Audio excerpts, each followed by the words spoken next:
Dr. Jen, welcome to the Communicative Leader. I'm so excited that you're here with us today. And you have this really unique background as a sports geographer. And I'm wondering if you can tell me how geography shows up in sports. Yeah, so I think it's such a beautiful thing, but people don't realize how geographical sport is. So if you think about, there's a great 30 for 30 from ESPN on the Raiders, and it talks about how the fan base, whenever it moves cities, because it moves cities like 4 times, how the fan base changed. And so let me preface, I'm from Arizona. I'm a Gen Xer, I'm 45. And in my time, the Raiders were a very black and brown fan base. Like you would see Ice Cube and Snoop Dogg with the Raider hat on. And like if you had a Raider champion jacket, you were in the upper echelons of the world. Like you saw that the lowrider cars that bounce with the Raider people, right? You saw a lot of the cholos and cholas that had Raider tattoos. And so when we talk, and so I'd say anyone go watch that 30 for 30, because now you're thinking from a geographical perspective. It shows you how when they moved, it literally cut off that fan base. And then when they tried to move back, it didn't. Because one of the aspects with geography, we have to think about who has access to get to facilities.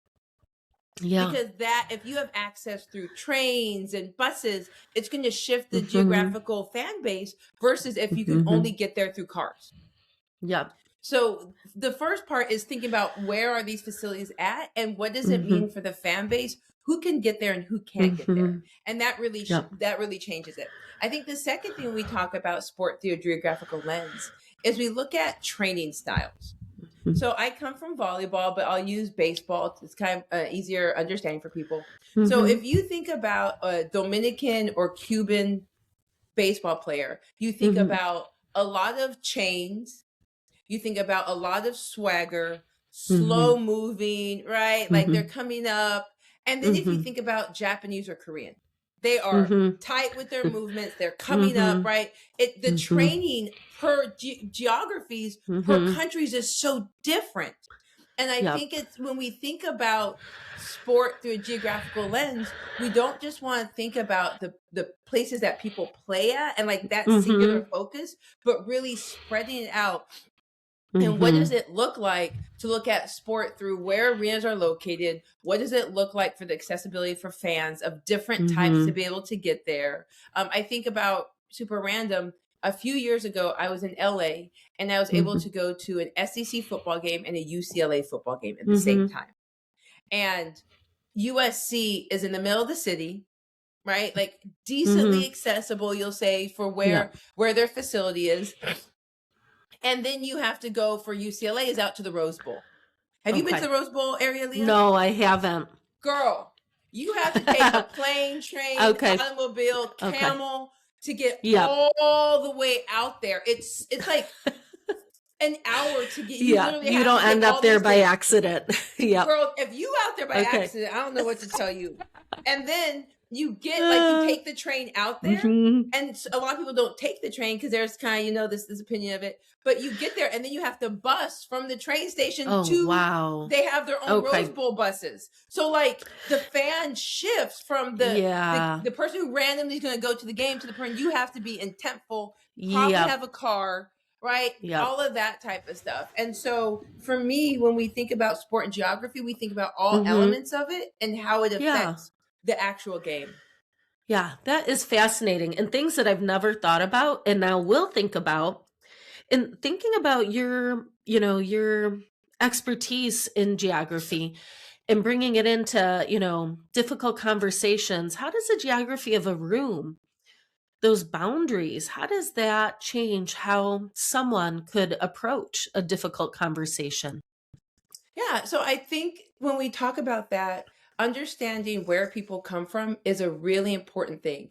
I was just in Lansing, Michigan, giving a keynote. And in Michigan, it's kind of that area of Midwestern kindness. Right? It's got to be a Midwestern. I hear you. Yep, Midwestern nice.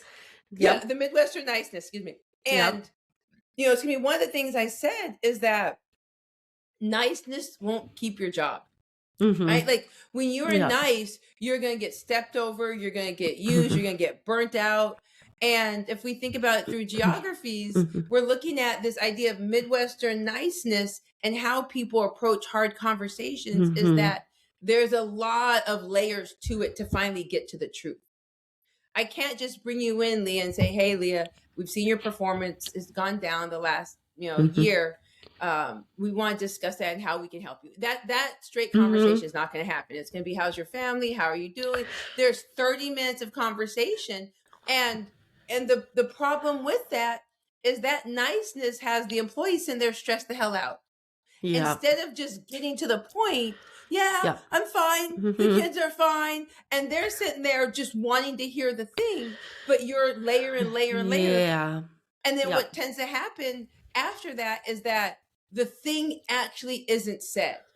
So now you spent all this time talking to me and you haven't said the thing that I need to work on. You haven't said the thing that that needs to be done. Like, you haven't said the thing in clear, concise ways. Yep. And that's a big problem because then if I'm that employee, can't fix the things I need to fix. Exactly. And so you have to think, versus if you have a New Yorker in the room, you bring him in there, you're like, yo, what are you doing? Yeah. What are you doing? Right? Like, you different areas can tell you how to navigate those difficult conversations. And so if you have a boss who's Midwest niceness and an employee that's New Yorker, that's going to butt heads because the New Yorker's like, just give it to me. And the niceness is like, well, and they're like, just let me know what's going on. And I'll tell you, I'm very much just tell me what you need. Like, people will call me and talk to me and I'll be like, I don't mean to be rude. Tell me what you need. Like, I just need to know if I can do it or not. And then we can go. But like, all this other stuff, just tell me what you need. And then we can get to going. I love it. And that brings us to your mantra. So talking is good, skills are better. So in your work with leadership teams, Jen, what do you see? Like, what are the biggest gaps between the leader who's just talking and the leader who actually possesses that conflict literacy? The first thing I'll see is that they are willing to engage in difficult conversations early. They're not waiting till it's a forest fire. They see that's a little fire and they put it out quickly. Right. So I think that's the first thing, is that there's a willingness to engage in hard stuff early on and not wait till someone's done it 4, 5, 6 times. And now they have to fix it because people are about to leave and work is down and money's down. Now they have no other obligation to fix it. And so now there's a lot more stuff that's having to be fixed than one small thing. So I think the first thing is a willingness to engage in difficult stuff early on. The second thing I would say is that they have a willingness to apologize and not like I'm sorry you felt that way. I'm sorry the group hates it. But if I yell at Leah in public, I am apologizing in public to everyone. Hey, Leah, I just want, I know we're about to start this meeting, but I just want to apologize to Leah. What I said was inappropriate. I should have waited till we had whatever it is. And a willingness to apologize in depth about what they did wrong. I think that's the next thing. The third thing is one that has the skills, is that they allow their coworkers to engage in conflict. And what I mean by that is that it's easy for supervisors to play the daddy role. And what I mean by that is the dad comes in the room and is like, quit arguing. Yeah. That's it. Strike one. Right? Like, exactly. It's easy. It's easy for coworkers, or it's easy for supervisors because of the power to just stop conflict. And when you do that, that is hurting everybody, because now we can't figure stuff out. We just know now we can't talk about it. It's still there. You and I still have beef, but we can't talk about it. And I think the last thing that a supervisor does that is really good with conflict literacy is that they don't allow themselves to be a sucker. And what I mean by that is, say if you and I are having a problem, maybe I use this simple example. We're hosting an event and the food was there at 6:15. And you and I had communicated a few times.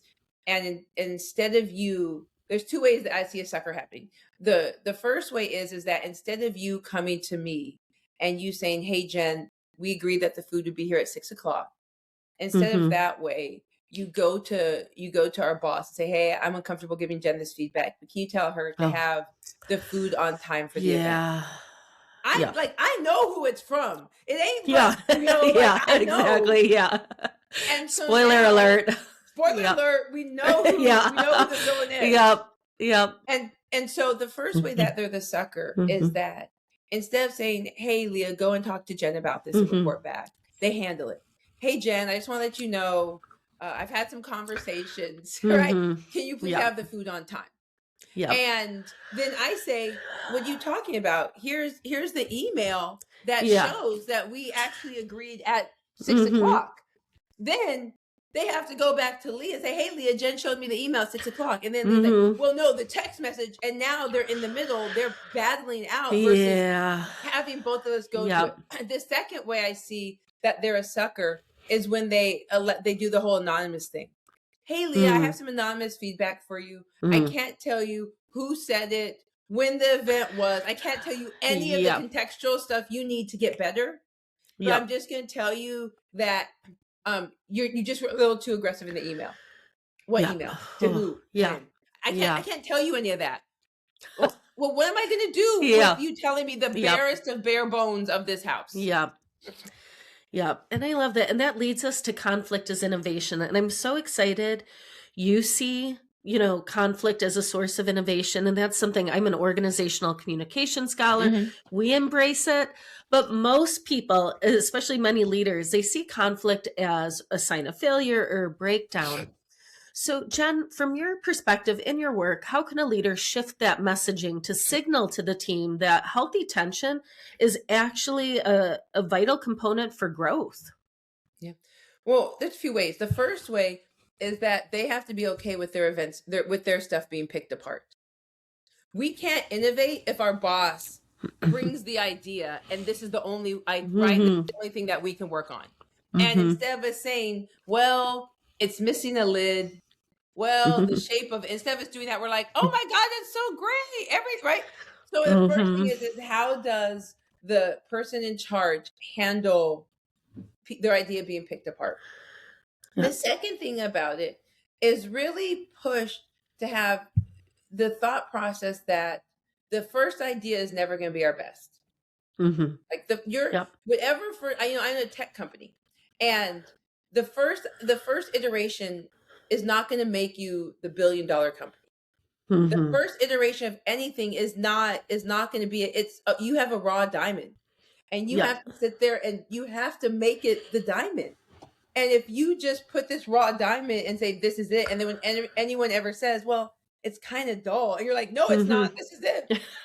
You're not going to have this beautiful diamond. And so there has to be an ability to understand, like, your first ideas, they need to be manhandled. That when you put stuff forth, you're hoping it gets manhandled. And so yesterday I went to this. We have this really cool thing. I live in Baltimore, and we have this really cool thing called profs and pints. Oh, cool. Yep. Yeah. And so essentially what happens at different like bars, a professor will talk about a topic, give it lecture style. And this one was talking about curiosity. And what was interesting to me was how uncurious people were. Like the questions they asked, I was like, I'm just a naturally curious, I'm a rabbit holer. By nature, I'm a rabbit holer. If I see a married couple that their pictures are not together anymore, I'm rabbit holing. Like I feel like I thought everyone did that. Right? Like if I see a word or ingredient, I'm looking, I just was shocked with the type of questions they asked that I was like, y'all ain't curious? And I'm looking up stuff all the time. And so I say that because with my tech company, a woman was like, "I think you should look at this group." And I was like, "Okay." And so I looked at the group and I was like, "Well, they might be too young." And I was like, "Well, I wonder if they have a like another age group. It doesn't make sense that they would have this group and this group. There has to be some middle group." So I am looking for that. And I find the middle group, that's the group I actually need to go after. And I say this as an example of had I just listened to the one thing and then it didn't work and been like, "Well, it's not working," I wouldn't be able to get to the next levels. And that's why I feel like when we talk about ideas and innovation, that your first thing you said might not be it, right? What she told me was not it, but then the next things you add on are. And if you're not willing for the grappling of conflict, you're not going to have the layering on that create the diamond idea. And that's a part of it, is that my first part is just the starting blocks. Yeah. We need other people's knowledge, experience, and lived experience and all of that to layer on to get to the winning thing. And if you don't have innovation, you don't have the pushback and the pulling, then you're not going to grow and scale the way you want to. And the last thing I'll say on this is when we're talking about innovation, like the first parts of it are ugly when you're trying to figure it out. You know, it's really ugly and you're trying to figure, but when you have people pushing back on your idea, you're able to then talk about it more eloquently, more detailed. You have stuff behind it. You're not just saying that this is the cup and and if you don't take this, well, fine. No, you're able to say the reason why I picked this shape is because it's ergonomic for the hand and 50% more people can have it. And the reason why we use this lid is because we found blah, blah, blah, blah, blah, blah. And now we're able to level up. But if you don't have the grappling and the idea scaffolding, you can't get to that. And there's nothing better. I feel like my chief of staff and I are both, we are like, whenever somebody has something, the other person will kind of start it for us. Like, we know I'm going to start this and then they're going to go. It might be Dawn will say, here's a graphic. And I'll say, okay, let me add this stuff on. Or here's my newsletter. And so we always know, like, the other person is just the starting block to build it. And to truly innovate, that needs to be your mindset, is we're just, the first person is the starting block for the idea. Yeah. And I really love that, Jen, because I think there's a gift. And when you're evolving and you're looking back at the breadcrumbs of where you started and where you are. And again, there's a lot of tension that has taken place, but it's also led to all of that growth. So let's think about avoidance. And on this show, we talk a lot about the bottom line cost of poor communication. So I'm wondering, from your perspective, what is this hidden tax an organization pays when its leaders are conflict averse or really prioritize politeness or niceness over clarity? I know you kind of talked to that already, but what do you see? What else comes along with that, that type of culture? I'm going to push back. I don't know if it's a hidden tax. I think the reality is everyone knows it's a tax that's occurring. It's that they are so conflict avoidant, they would rather lose than not pay the tax. Right? They would rather, because to be to not be conflict avoidant is a pretty strong thing. And here's what I say by that, is that if you are a boss that's conflict avoidant, all of your employees are going to be conflict avoidant. Because they're not going to, you won't give them the opportunity to engage in conflict. Right? Like, you won't, you're going to consistently stop it over and over and over again. So the first tax we'll say is that your employees can't engage in conflict. They can't innovate. I think the second thing that's a hidden tax is that their relationships are not going to be deep. There's a beautiful quote I love. It says that conflict shows us the depth of our relationships. And if you don't have that depth of relationships, I can't call you at 6 o'clock on Sunday and be like, Leah, shit, I screwed up. And Leah be like, God damn it, Jen. Okay, let's figure this out. Right? Let's figure this out. There's not that. Because what happens if I call Leah at 5, she's not answering her phone. And if she does, she's so afraid that she doesn't want to get involved. Because we know our boss can come down on us with conflict. I think the next thing that happens is that you have an organizational culture of people just walking on eggshells and not saying the thing. Because they're so afraid that they know that they'll get their hand smacked if they say the thing. So they're not going to say I know people who are working with CEOs and they're having to tell them no, and the CEOs are getting mad. Because people don't want pushback. Right? People don't want pushback. They want whatever they say to ride. And so then maybe one of the last things is that what happens with conflict avoidant people is that when you have people that truly engage in conflict, they become the villain, right? They Yep. become the villain Yep. because oh, great, what does Leah want to fight about now? Again. Yep. What problems does Leah have now, right? And that type of language that makes Leah the villain. And you're just like, I'm just trying to figure out this situation. I'm just trying to get clarity so we can do our job. But the language that is creating the culture is this conflict avoidant that is not, I'm not directly telling you, Leah, to not engage in conflict. I'm just making it so miserable that you don't want to. Yep. Yep. And I love too how you are saying it's not a hidden tax. We know it. We're willing to pay it because the alternative has more of social cost. Yeah, 100%. Yeah. And people don't want the social cost. You know, yeah. One of the things Yep. I said, I'm okay being the villain. Like I've said that. I'm okay. Like you think I'm okay with that. And because I've come to realize that I can't be who I'm going to be, and that everyone needs a villain. And they want a reason why they're not doing that. And I'm okay with that because I know the truth. I'm also 45 and I've worked and I own my own companies. Some people who are younger, they can't afford that. And that's what I tell people is that you have to be able to know at that point in your life what you can really afford. And it might be that you see things going wrong and you've tried to talk about before and you knew what was going to happen. And now you're like, hell no. And not only am I not talking about it, 5 o'clock comes.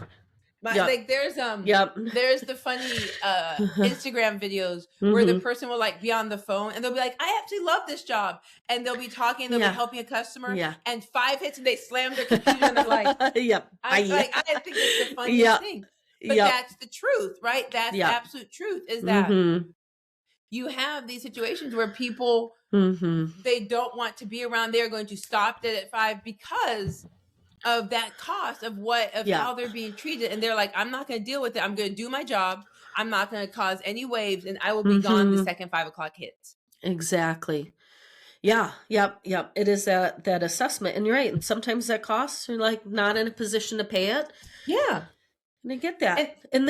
Sorry. Can I just add on to that? Yeah, that's of course. I try and be very transparent. So I was a college coach for 15 years and I decided to leave. And when I decided to leave, I also owned 2 properties. And so I made sure to save money so that if anything went wrong, I could pay for that.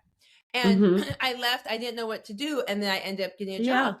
And so whenever anyone tells me about like asking me about entrepreneurship or asking me, should they leave? I say, I'm not going to tell you like, quit your job, go into entrepreneurship because you got 2 kids, you got a mortgage, you caretake your mom, right? Like you do all that. I would be doing people a dishonor if I was like, no, you got this idea, quit it. What's the old saying? You leave your 9 to 5 to work 24/7. That is entrepreneurship. Yes, right? yes, that is it. Yeah. And so that's why I try and be very honest. And so when people come to me about conflict of should I leave, I'm like, how bad is it? Do you have another job lined up? Because what is it? The best time to get a job is when you have a job. Yes, exactly. Right? Like I'm not, if it's not bad, it's annoying and you're applying for jobs, stay there. Exactly. Because don't like, especially in this economy, don't leave a 80% job to go do a 20% job. Exactly. Yep. So let's look at boundaries now. And so I know you have this new book out, I Said No, and it's about standing up for yourself without the guilt. And I love that. Awesome. Yes. And in corporate environments where we're always we're like lobbing it around, be a team player, it's code for don't have boundaries. 100%. How can a leader communicate their own boundaries without damaging professional relationships? I think that's a very interesting topic. And I say that because, especially now, given unemployment, what's going on, it's almost the expectation, like, if you want to keep your job, you better not have boundaries. Yep. Exactly. Right? And so it gets to be, one of the things I think is to front load and be proactive. And a lot of people don't think about that. And so what happens is that they're not proactive with it. And then all of a sudden it's like, well, I can't be available now. Versus telling people I will not be available after 5 on these days, or I'm not going to be available for these things. When I get back into the office in the morning, I'll do X, Y, and Z. But really being proactive in telling people about your availability and to give them an idea of what things to contact you and what things not to contact you. Because I will be transparent. I think it's hard, and people can do what they want, but to have the blanket, I will never answer my phone after 5. Like you can, I would say, you can do what you want, boo. And that just it's a very hard line. I think, especially when you're managing people. It's a very hard. But if they have an ability to know, here are the things I can call and ask about, and also there was a phrase I don't know what I was watching, but they said, is it an emergency or just urgency? Oh, I like that. Well, and having that conversation. Many times it's just urgency. Very rarely in jobs now is it an emergency. And like, depending on whose job, if something crazy happens, well, maybe for the communications person, it's an emergency. Different positions, different things. But really getting to have people understand, is it an emergency or is it just urgency? And also with that, even if it's an emergency, what is it that you think I can do or we can do in this scenario? Is it that it's an emergency, but in reality, we just need to prep for tomorrow? Like having those type of conversations to get people to really think if it's an emergency or is it just urgency, and what does that mean for what needs to occur? Because sometimes what happens is that it's people's their anxiety calling. Exactly. And I've had to pay attention to that with my team of, if I'm anxious about something, I just need to do it. They don't need to do it. Or I'll put in Slack a bunch of notes so that they can get to it first thing in the morning. Right. And so thinking of stuff of that nature versus me saying at 10 o'clock, this needs to be done. I'm like manic and frantic. I can do it myself or add the notes and then we can hit it first thing in the morning. Exactly. I love that. And that's a really nice segue, because I know, Jen, you combine leadership strategy with this deep understandings of humans and, of course, the traumas that we carry with us. So I'm wondering, from your perspective, and especially in terms of communication, how can a leader adjust when they realize there's a certain conflict, or maybe a way they approach conflict, it's triggering maybe a deeper trauma-based reaction in an employee? Can you repeat that again so I can just sit with it? So I'm wondering, if you're a leader and you're engaging in discussing a tension or trying to resolve a conflict, but you're starting to look at an employee and realizing that it's probably triggering something deeper for them and maybe a trauma-based reaction. What does that leader do in that moment? How do they adjust their response? So I think there's a few things. I think it's, first, you don't want to be like, I see this is traumatic for you. Don't do that. Don't do that. But it can be where you just say, can we take a pause? I think right now, and not just saying, you're getting really emotional, Leah. I think you're getting really emotional. Not that, but like, I think we just need to take a pause so that we can both have a breath. Let's bring it back. Let me look at my schedule. We can bring it back in 10 minutes, an hour, but let's bring this back. And so you're giving both of you time to just breathe. And it's like, and not I'm not trying to fire you, nothing. I just think we both need to just pause with that. And I think it's also a big part of that supervisor being able to understand their own emotions and what's going on in that situation. The hard part is when we're talking about that type of stuff is that I don't want it to be where you stop naming the thing. Because that can tend to happen. Well, maybe if I just say it this way, and again, you water it all the way down. No, you still have to say the thing, but you can also preempt it. Hey, this is going to be a little hard, but we're going to work together and manage it.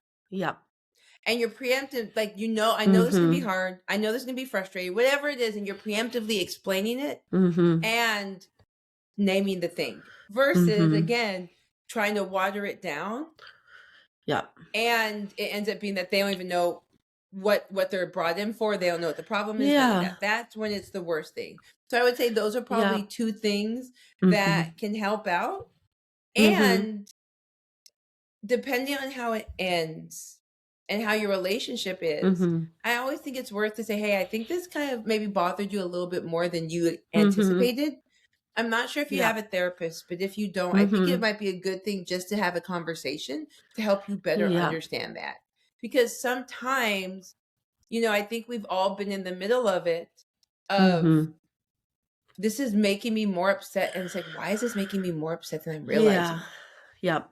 And we don't know why. And so how do we Mhm. have that conversation of like, this seems to have made you way more upset than the topic? Or is Yep. there other stuff we don't know about? Right? Like, what are the Yeah. layers Yeah. to it that might be occurring? Yeah.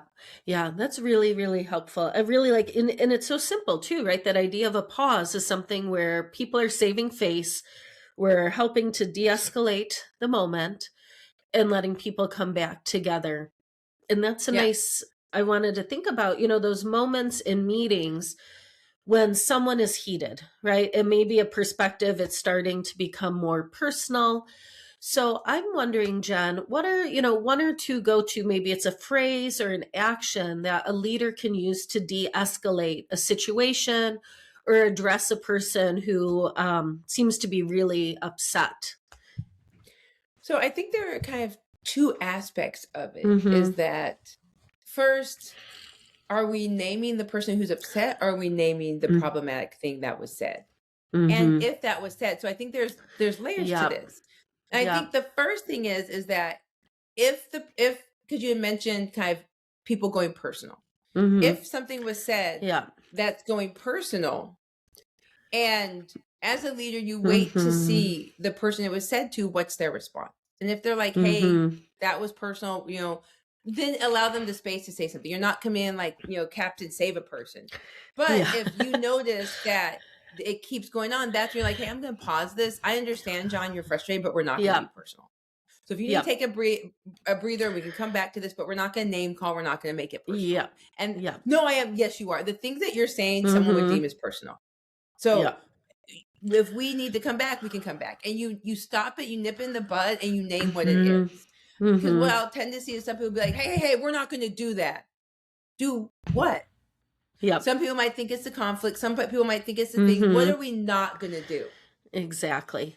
And so you name what is Mm going hmm. on and what the specific behavior is. We're not going to Yep. sit there and tell someone that everything that they did, Mm everything that hmm. messed up with this is their fault. We're not going to do that. And so you Exactly. name the exact behaviors of what's going on. Yep. One of the things that Dawn and I Mm think do hmm. well is that Mm hmm. if we're mad and we have to take a pause, we can trust each other that we're going to have the conversation. Yep. And I Mm don't think hmm. many people have that, right? They'll get mad, they'll Mm have the hmm. pause, and they use it as a time to never talk about it again. Yep. Versus the ability to have the pause and know that we're going to come back and do this. And we're going to come Exactly. back and finish the conversation. And that's where a lot of people have problems, is that they get mad, they have the pause, Mm life hmm. happens, Mm hmm. maybe they do good on the next project and they don't talk about the thing. Yep. And how do we make sure, even if everything is good and dandy, we still talk about the thing? Exactly. Yeah. Because you're like, the elephant in the room is still in the room, whether we acknowledge it or not.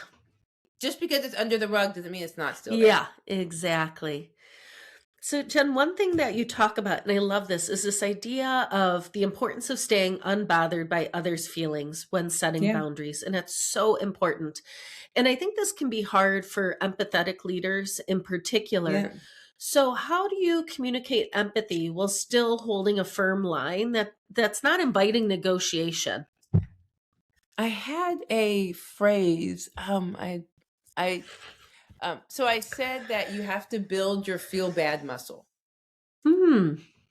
Because what tends to happen is that an empathetic leader will be like, I just feel really bad. Mm-hmm. You have to build your feel Yep. bad muscle. And you Yep. have to be okay and be able to feel bad and not have action with it. You have to be okay to be able to sit with it and to not make your feel bad have to be something. You could be able to be like, man, I feel really bad that I had to set the boundary that I'm missing this thing because I have to go to my kid's recital. And I like, it's okay that I feel bad. Yeah. Right. It's okay. I understand that versus I feel bad. So I'm going to move everything around to make it happen. No, you can feel bad and just feel bad, but then still know you made the best decision. Yeah. I love that. That is so important. I think that's something I was just thinking of what a healthier work environment would look like if everyone learned that earlier on and recognizing like it's okay to feel bad and know that I still made the best choice. And when everyone has built up that muscle, right, then we naturally have more empathy built in to these relationships. Well, and I think the thing that people also know is if I can get you to feel bad enough, you'll do it. Yeah. Oof, if that I feels keep yucky. goading you and goading you, you'll finally do it. And I am now the queen of if someone says no, I'm like, yo, they said no. Like, because what people try and do is they'll try and keep going and keep trying. And it's like, okay, you said no. Okay. Yep. And I think that's the thing is that some people have been like surprised. Okay, you said no. Like I ain't got time. Yeah. And so to be able to understand that if I can make you feel bad enough, you're still going to do it. So I'm going to make you feel bad. Oh man, I just wish you could do. And that they do all that stuff. And no. Yeah. And so you have to build that feel bad muscle. You have to be okay with feeling bad and not having action behind it. Yep. So powerful. I promise you, Jen, that one's going to stay with me. Yeah, and there have been times so where I'm helpful. just like, oh, like I'm like, I just feel so horrible. Oh, it's okay. Like, it's. I'm glad you feel bad. I'm glad you want to do it. You have emotion. Yeah, right? exactly. I'm so glad, and it doesn't mean you still have to do it because there have been times, like, for instance, yesterday. I'm on this board and they have this event in DC and I had flown back home yesterday and it's like about a 45-minute train ride to DC. I'm a 10-minute walk, but still, I mean, I have to make sure everything's going. And I had appointments and stuff having to go. And I was like, man, I really want to go there. I feel bad. I'm like, but I had tickets to this event and I can feel bad, but still go to my event and do my things versus rearranging my whole schedule to be there. It's okay if I feel like it's okay. It's okay if you feel bad. Exactly. I love it. And thank you for sharing that example. I think that's so helpful. So Jen, with your JenFryTalks, you help organizations harness diverse perspectives. And I'm wondering, how does a leader communicate through some friction that might naturally arise when we have diverse teams? And like, how do we help them arrive at having these thoughtful conversations, embracing differences to lead to better decisions rather than siloing? Yeah, I think it's that when we have the point where voices are coming in, that we don't stop them from coming in. It was funny. I was listening to something and it said, if you want curiosity, don't, say you're in a meeting. And I think we've all been there. We're in a meeting and the meeting comes, it's an hour. It's supposed to be an hour, ends up being an hour and a half. It's 2 hours. No one wants to be in there then, right? Like we've all been there. No one wants to be in there. And then at the end, guess what? You have that one person. It's always. And what do all of us do? Right? We're all like, are you serious? Like, are you? And we're all like, you gotta be crapping me right now. And it's the person, they're gonna have a long and so I think with that example, here's a few ideas I would have. You gotta manage your damn time better. Because if you're over, you're doing everyone a disservice and it's unfair to everyone. Because now no one wants to ask. And some people have some amazing questions. They don't want to ask it because everyone wants to leave. And no one's going to invite the conversation in the way it should be. So you need to do a better job of managing your time. The second thing is allow questions throughout the process. But they have to be actual questions. And maybe with some solutions. Because if people just want to have friggin' commentary, we can table that.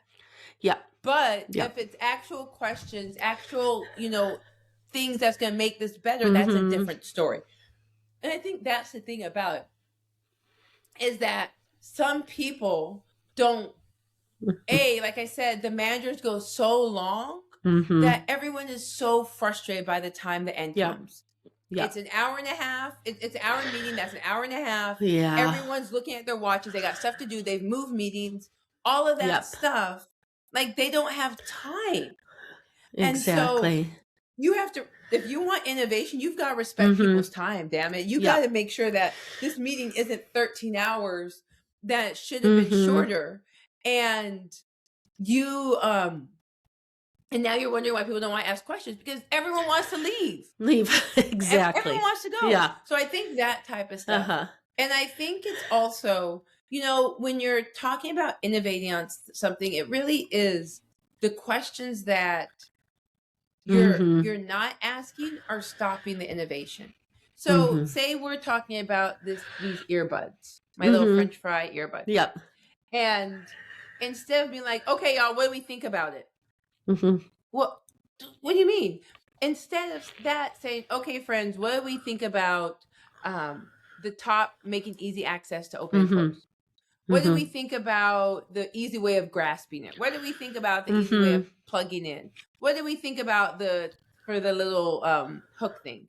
And be descriptive to get people, how can we do it better? Whose experience are we maybe missing in that?